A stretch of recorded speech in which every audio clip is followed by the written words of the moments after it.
Hello friends, welcome to Sunitha kitchen. ఈరోజు మన ఛానల్లో ఒక ట్రెడిషనల్ స్వీట్ ఐటమ్ గురించి తెలుసుకుందాము. అదేంటంటే నేతి బొబ్బట్లండి. వీటిని భక్షాలని, పోలలని, అలాగే పురాన్ పోలి అని వివిధ ప్రాంతాల్లో వివిధ రకాలుగా పిలుస్తారు. టేస్ట్ చాలా చాలా బాగుంటుంది. నోట్లో వేసుకుంటే చాలు ఇట్టే కరిగిపోయే విధంగా ఉంటుంది. మనం కొన్ని టిప్స్ పాటించినట్లయితే ఇంట్లో కూడా స్వీట్ షాప్ స్టైల్ నేతి బొబ్బట్లను తయారు చేసుకోవచ్చండి. అది కూడా చాలా సులువుగా. ఇప్పుడు తయారీ విధానాన్ని క్లియర్గా చూసేద్దాము. ముందుగా అయితే ఒక మిక్సింగ్ బౌల్ తీసుకొని అందులోకి 2 కప్పుల దాకా మైదా వేసుకోవాలి. ఇందులోకి ముందుగా 1/2 టీ స్పూన్ దాకా ఉప్పు వేసుకోవాలి. అలాగే 1/4 టీ స్పూన్ దాకా పసుపు, 2 టేబుల్ స్పూన్ల నెయ్యి వేసుకోవాలి. పసుపు వేయడం వల్ల సేమ్ స్వీట్ షాప్లో ఏ కలర్ అయితే వస్తాయో అదే విధంగా ఉంటాయన్నమాట. సో ఇది పూర్తిగా ఆప్షనల్ అండి. మీకు కలర్ఫుల్గా వద్దు అనుకున్నట్లయితే పసుపు వేయాల్సిన అవసరం లేదు. ఇప్పుడు ఈ మూడింటిని కూడా పిండిలో కలిసే విధంగా బాగా కలుపుకోండి.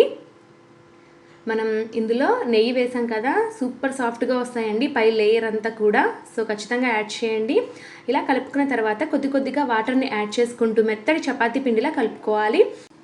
ఇక్కడ చూస్తున్నారు కదండి, సాఫ్ట్ చపాతీ పిండిలా కలుపుకున్నాం కదా. ఈ మిశ్రమం మీద మూత పెట్టేసి 10 నుంచి 15 నిమిషాల పాటు పక్కన పెట్టండి. ఈలోపు పచ్చిశనగపప్పుని ఉడికించుకుందాము. నేనైతే ముందుగానే 1 కప్పు పచ్చిశనగపప్పు తీసుకొని శుభ్రంగా కడిగి 2 గంటల పాటు నానబెట్టానండి. ఆల్రెడీ ఇక్కడ పప్పు బాగా నానింది. ఆ పిండి నానేలోపు మనం ఈ పచ్చిశనగపప్పుని ఉడికించుకుందాము. 2 కప్పుల మైదా పిండికి 1 కప్పు పచ్చిశనగపప్పు పర్ఫెక్ట్గా సరిపోతుంది. పూర్ణంకి పిండికి మిగలకుండా సరిపోతుందనమాట. ఇక్కడ చూస్తున్నారు కదా, ఈ శనగపప్పుని ఒక ప్రెషర్ కుక్కర్లోకి వేసుకుందాము. అలాగే ఈ పప్పు నానబెట్టాం కదా, ఆ వాటర్నే ఈ పప్పు మునిగేంత వరకు యాడ్ చేసుకోవాలి. ఇప్పుడు మూత పెట్టేసి బాగా మెత్తగా ఉడికించుకోవాలి శనగపప్పుని.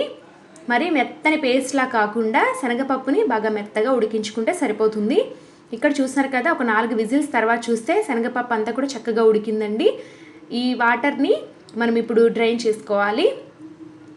ఈ ఎక్సెస్ వాటర్ వచ్చింది కదా, దాంతో మనం పప్పు కట్టు చారు అనేది ప్రిపేర్ చేసుకోవచ్చు. చాలా సింపుల్గా చేసుకున్న టేస్ట్ బాగుంటుంది. మీకు కావాలంటే నేను డిస్క్రిప్షన్ బాక్స్లో లింక్ ఇస్తానండి. ఆల్రెడీ మన ఛానల్లో ఉంది ఆ వీడియో అనేది. ఇలా శనగపప్పుని వాటర్ని డ్రైన్ చేసుకున్న తర్వాత ఈ శనగపప్పుని మిక్సీ జార్లోకి యాడ్ చేసుకోవాలి. వాటర్ ఏమీ లేకుండా చేసుకోండి. ఒకవేళ ఉన్నట్లయితే పూర్ణం అనేది సాఫ్ట్గా అయిపోతుంది అనమాట, గట్టిగా రాదు. ఇక్కడ చూస్తున్నారు కదండి, మనం ఉడికించిన శనగపప్పును అంతా కూడా ఇలా మెత్తగా గ్రైండ్ చేసుకొని ఒక కడాయిలోకి వేసుకోవాలి. ఇందులోకి అయితే ఇప్పుడు తురిమిన బెల్లం యాడ్ చేసుకుందాము. మనం ఏ కప్పుతో అయితే పచ్చిశనగపప్పు తీసుకున్నామో అదే కప్పుతో తురిమిన బెల్లం తీసుకుంటే పర్ఫెక్ట్గా సరిపోతుంది స్వీట్ అనేది. ఇప్పుడు ఈ కడాయిని స్టవ్ మీద పెట్టి లో ఫ్లేమ్లో ఉడికించాలి. ఈ బెల్లం అంతా కూడా పిండిలో కరిగిపోవాలండి. అప్పుడు మనకి పూర్ణం అనేది బాగా సాఫ్ట్గా తయారవుతుంది. ఇక్కడ చూస్తున్నారా, ప్రతి 5 నిమిషాలకు ఒకసారి మీకు చూపిస్తున్నాను చూడండి. కొద్ది కొద్దిగా కరుగుతూ ఉంది బెల్లం అంతా కూడా.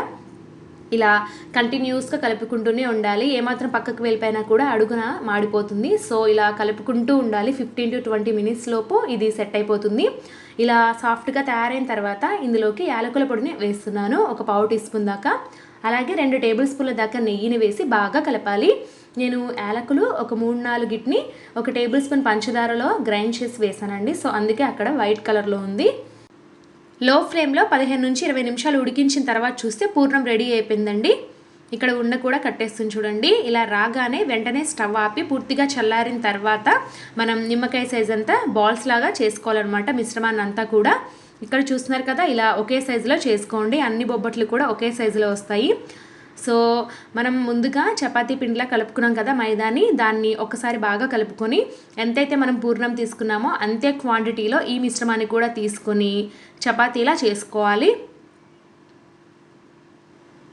సేమ్ మనం పూర్ణం ఏ సైజులో తీసుకున్నామో అంతే క్వాంటిటీ తీసుకోవాలి. ఇలా తీసుకున్న తర్వాత మనం కచోరీలు చేస్తాం కదా, సో ఆ ప్రాసెస్లో ఇలా చేయండి. ఇలా రౌండ్గా చేసిన తర్వాత మధ్యలో ఈ పూర్ణాన్ని పెట్టి ఇలా ఫిల్ చేయాలన్నమాట, బయటికి రాకుండా. తర్వాత ఎక్స్ట్రా పాట్ని పైనుండి తీసేసి ఇలా సాఫ్ట్గా చేసుకోవాలి. ఇప్పుడైతే చపాతీ పీట మీద పల్చడి చపాతీలా చేసుకోవాలన్నమాట. లేదా మీకు కొద్దిగా మందంగా కావాలనుకుంటే మందంగా చేసుకున్నా పర్వాలేదండి. నేనైతే ఇక్కడ కాస్త పల్చగానే చేస్తున్నాను. మనకి స్వీట్ షాప్లో పల్చగా ఉంటాయి కదా, సో ఆ సైజులోనే చేస్తున్నాను నేను ఇక్కడ. ఇలా తిప్పుకుంటూ బొబ్బొట్టుని చేసుకోవాలన్నమాట.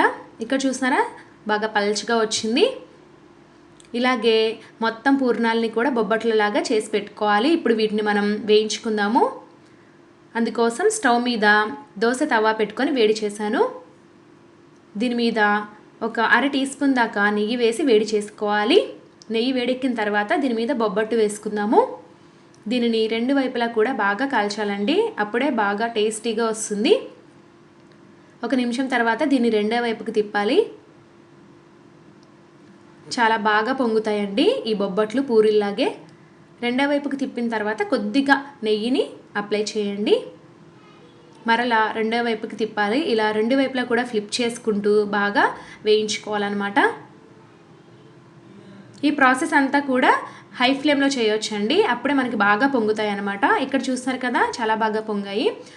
బొబ్బట్టు రెడీ అయిపోయింది, రెండు పక్కల కూడా చక్కగా వేగింది. ఇప్పుడు దీనిని సర్వింగ్ ప్లేట్లోకి తీసేసుకుందాము. మిగతా బొబ్బట్లను కూడా ఇలాగే హై ఫ్లేమ్లో వేయించుకోవాలి, లేదా మీడియం ఫ్లేమ్లో వేయించుకున్నా పర్వాలేదు. సో అంతేనండి, మనకి నేతి బొబ్బట్లు రెడీ అయిపోయాయి. ఎంత బాగుంటాయంటే అసలు నోట్లో వేసుకుంటే చాలు వెన్నలా కరిగిపోతాయి, అంత బాగుంటాయి అన్నమాట. వీటిని వేయించడానికి మీరు నెయ్యినే యూజ్ చేయాల్సిన అవసరం లేదు, ఆయిల్తో కూడా చేసుకోవచ్చు. కానీ ఇంకా కమ్మగా ఉండాలంటే మాత్రం నెయ్యితో వేయించుకుంటే బాగుంటుంది. సో చూసారు కదా ఫ్రెండ్స్, నేతి బొబ్బట్లను ఎలా తయారు చేసుకోవాలో. స్వీట్ షాప్ స్టైల్ నేతి బొబ్బట్లు కావాలంటే మీరు కూడా ఈ టిప్స్ పాటించి తయారు చేసుకోండి, చాలా అంటే చాలా బాగా వస్తాయి. సో ఈ వీడియో మీకు బాగా నచ్చినట్లయితే ఈ వీడియోని లైక్ చేయండి, అలాగే మీ ఫ్రెండ్స్ అండ్ రిలేటివ్స్కి షేర్ చేయండి. Thank you for watching.